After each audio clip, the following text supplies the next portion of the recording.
Hello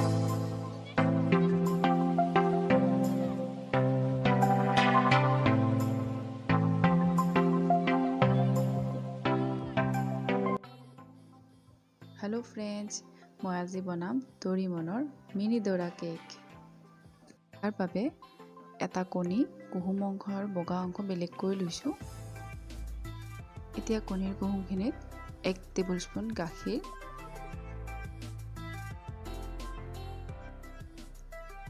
1 teaspoon refine,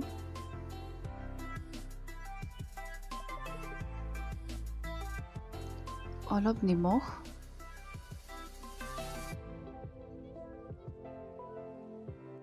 অলপ ঘাটি ল'ব,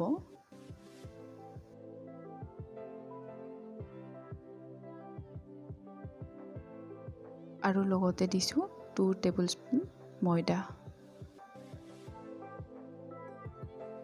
ভালদৰে ঘাটি ল'ব।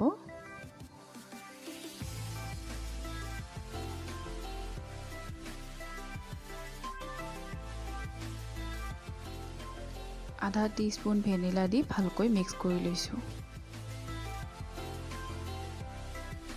এতিয়া কণীৰ বগা অংশখিনি অলপ চেনি মিহলাই ইলেক্ট্ৰিক হেণ্ড ব্লেন্ডাৰ মেচিনেৰে মিক্স কৰি গৈছো। চেনি পৰিমাণ দিছো ইয়াতে 3 টেবুলস্পুন। চেনিখিনি মই 3টা ভাগ কৰিছো আৰু 3বাৰ দিছো।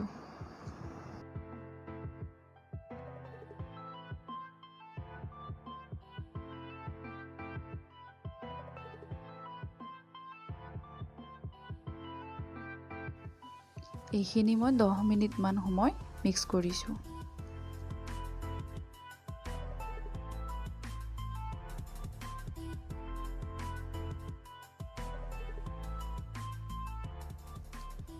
আমাৰ ফৰ্মখিনি ৰেডি হৈ গ'ল। মেচিনটো ওলালে তলফালে দীঘল হৈ যাব। এনেকুৱাকৈ লাগে আমাক। আপোনালোকৰ তাত যদি হেণ্ড ব্লেন্ডাৰ মেচিন নাথাকে তেতিয়াহ'লে আপোনালোকে কটা চামুচেৰেও এনেকুৱা ফৰ্ম বনাব পাৰিব। এতিয়া বগা ফৰ্মখিনি অলপকৈ মিক্স কৰি যাম কণীৰ কুহুমৰ মিশ্ৰণখিনিৰ লগত।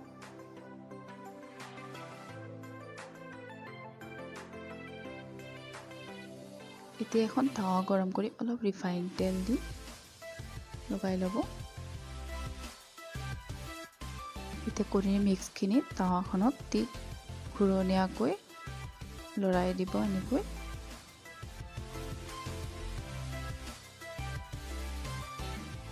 পাঁচ মিনিটৰ কাৰণে ঢাকন দি ৰাখিব।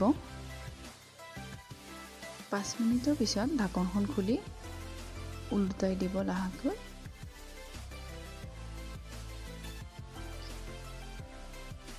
আমাৰ ৰেডি হৈ গ'ল ডোৰা কেক বা পেনকেক। ভিডিঅ'টো ভাল লাগিলে প্লিজ ছাবস্ক্ৰাইব কৰিবলৈ নাপাহৰিব, লগতে লাইকো কৰি দিব।